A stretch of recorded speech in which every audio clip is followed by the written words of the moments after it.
Your Honorable President Donald Trump, friends from the press, good afternoon. It is my great pleasure to meet all of you together with President Trump. Let me begin by extending once again warm welcome to the President for his state visit to China.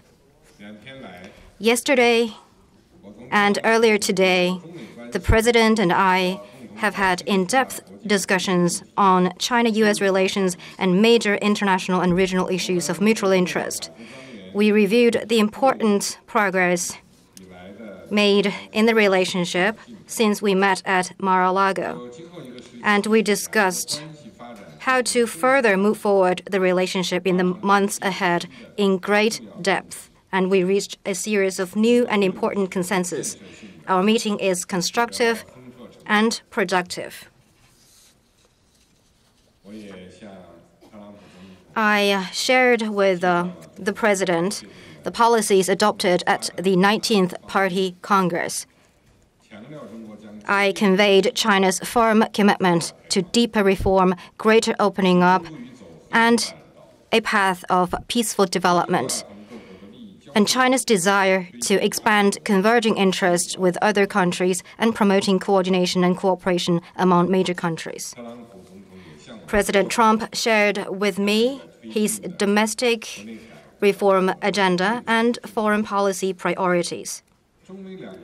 The development of China and the United States is mutually reinforcing without contradicting each other.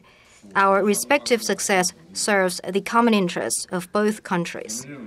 We believe that facing the complex and changing international landscape, in maintaining world peace and stability, in promoting global development and prosperity, China and the United States, being two large countries, share more common interests, shoulder greater responsibility, and enjoy broader room for cooperation. A healthy, stable, and growing China-U.S. relationship is not only in the fundamental interest of the Chinese and American people, it also meets the expectations of the international community. For China and the United States, win-win cooperation is the only right choice and the pathway toward a better future.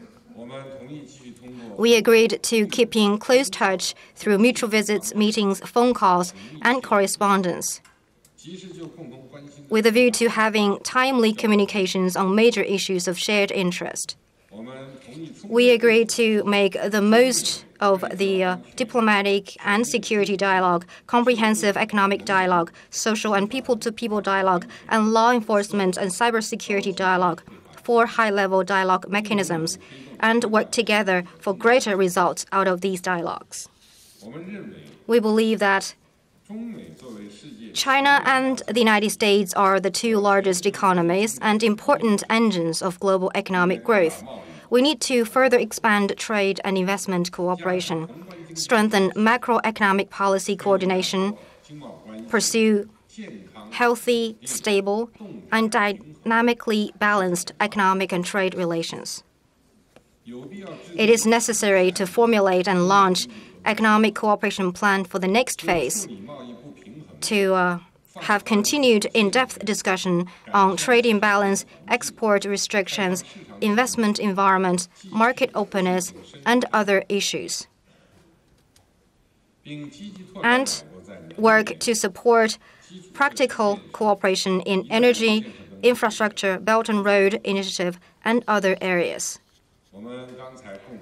Just now, the President and I witnessed the signing of some major cooperation agreements by our businesses. During this visit, the two sides signed over $250 billion of commercial deals and two-way investment agreements. According to China's timetable and roadmap for opening up, China has announced a number of steps to promote market access. This speaks volume of the broad space for further economic and trade cooperation between the two countries, which would deliver great benefits to the two peoples. We agreed to expand exchange and dialogue between our two militaries at various levels. realized at an early date the visit by U.S. Secretary of Defense to China and a senior high-level Chinese military delegation to the U.S. and work to ensure the success of the first Joint Staff Dialogue Mechanism and the Disaster Management Joint Exercise and academic exchanges. We agreed to strengthen law enforcement and cybersecurity cooperation. The two sides reaffirmed that neither wants to become a safe haven for each other's fugitives and will instruct competent authorities of the two countries to actively explore a long-term cooperation mechanism regarding fugitive assets recovery and repatriation of illegal immigrants. The two sides will continue the implementation of the 5-point consensus reached in 2015 to enhance cybersecurity cooperation, including the use of the Internet for terrorist purposes and tackling cybercrimes. We will deepen counter-narcotics cooperation and better protect each other's nationals and institutions in their respective countries. As two distinctive countries, our two sides may have different views or differences on some issues. This is only natural. The key is to properly handle and manage them. There is far more common interest between our two countries than differences. It is important to respect each other's sovereignty and territorial integrity, respect each other's choice of development path, and our difference. As long as the two sides commit to a constructive approach, we can put aside and diffuse differences, while at the same time build common ground and advance cooperation. We also discussed the international responsibilities our two countries shoulder. We agreed to enhance communication and cooperation on major international, regional, and global issues, and jointly seek proper resolution of relevant hotspot issues to make greater contribution to peace, stability, and prosperity of relevant regions and the world at large. On the Korean Peninsula nuclear issue, we reiterated the firm commitment to achieving denuclearization of the peninsula and upholding international non-proliferation regime. The two sides will continue to fully and strictly implement UN Security Council resolutions. At the same time, the two sides commit to working toward a solution through dialogue and negotiation. And we are ready to discuss with relevant parties the pathway leading to enduring peace and stability in the peninsula and the Northeast Asia. The two sides will maintain communication and cooperation on the Korean Peninsula issue. We believe that China and the United States are countries with important influence in the Asia-Pacific. As I said to the President, the Pacific Ocean is big enough to accommodate both China and the United States. The two sides need to step up communication and cooperation on Asia-Pacific affairs, foster common friends, build constructive interactions, and jointly maintain and promote peace and stability and prosperity in the region. We also discussed the Middle East, Afghanistan, and other issues, and agreed to deepen cooperation on counterterrorism, non-proliferation, nuclear security, and stronger support to UN peacekeeping operations. We both believe that friendship between our peoples is the foundation for the sustained growth of China-US relations, and we agreed to further promote people-to-people exchange. We will expand student exchange program, hold China-US Young Makers competition every year, and open additional Young Makers exchange centers in both countries. Ladies and gentlemen, dear friends, President Trump's state visit is a successful and historic visit. Together, the two of us have set out the direction and draw up the blueprint for China-US relations in the coming period. We will work with the United States and act on the consensus we reached seek further progress in China-US relations to bring greater benefits to our peoples and people across the world. Thank you very much.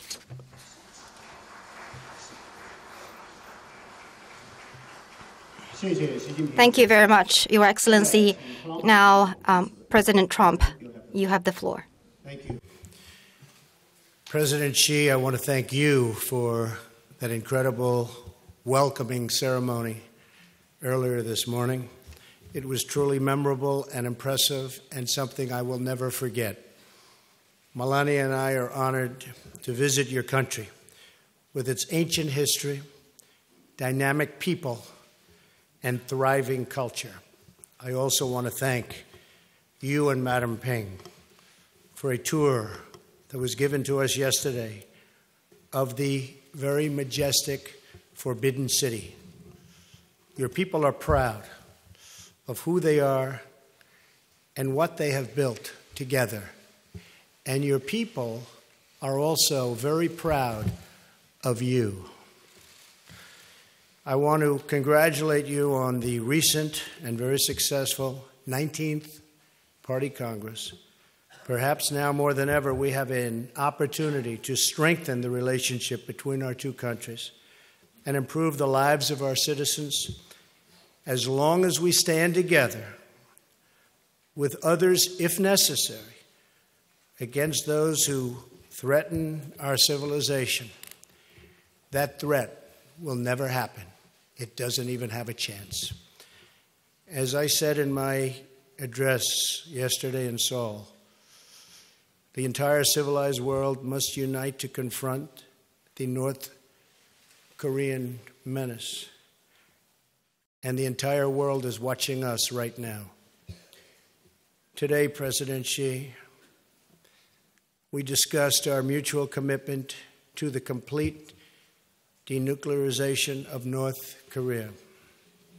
We agreed not to replicate failed approaches of the past, and there were many. We agreed on the need to fully implement all UN Security Council resolutions on North Korea and to increase economic pressure until North Korea abandons its reckless and dangerous path.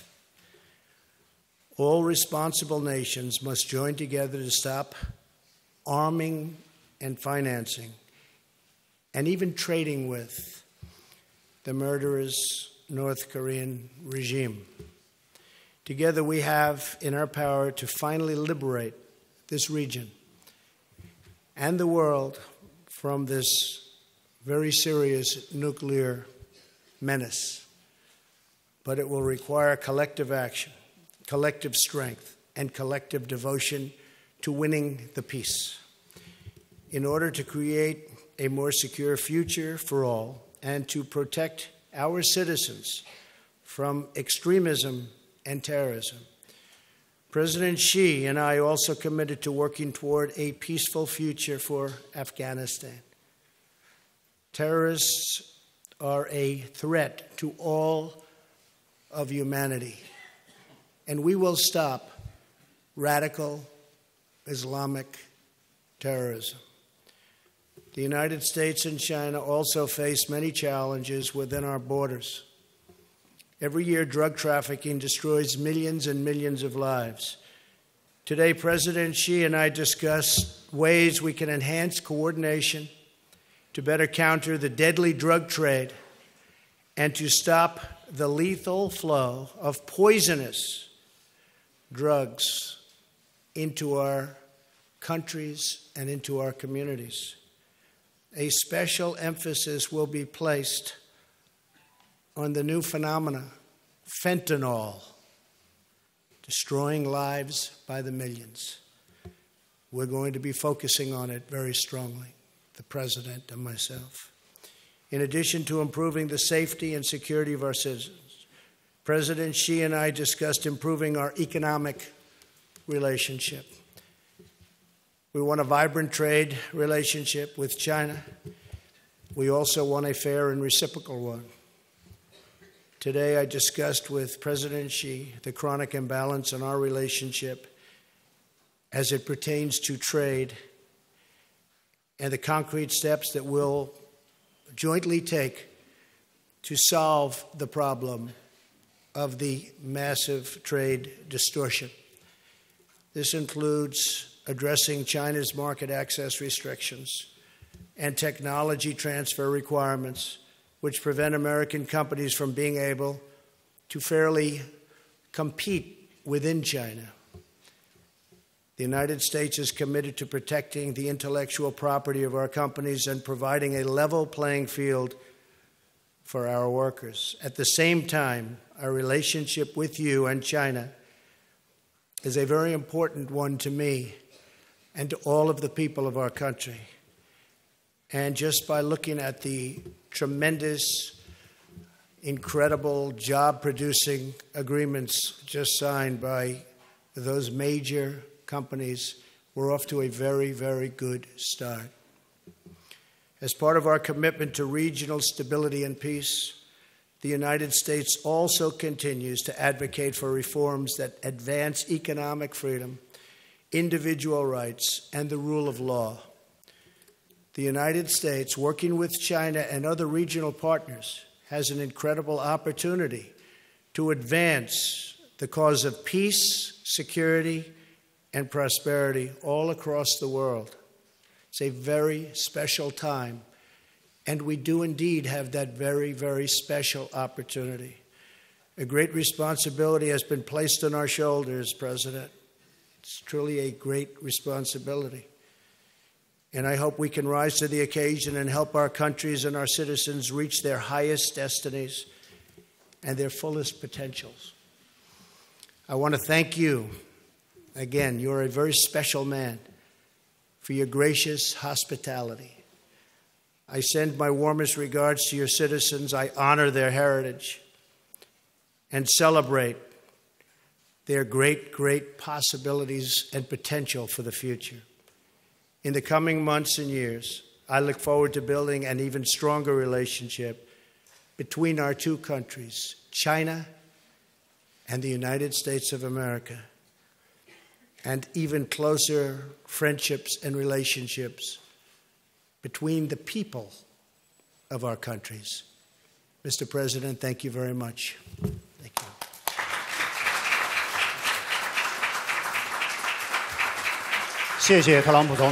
Thank you very much, the Honorable President. This concludes this event. Thank you.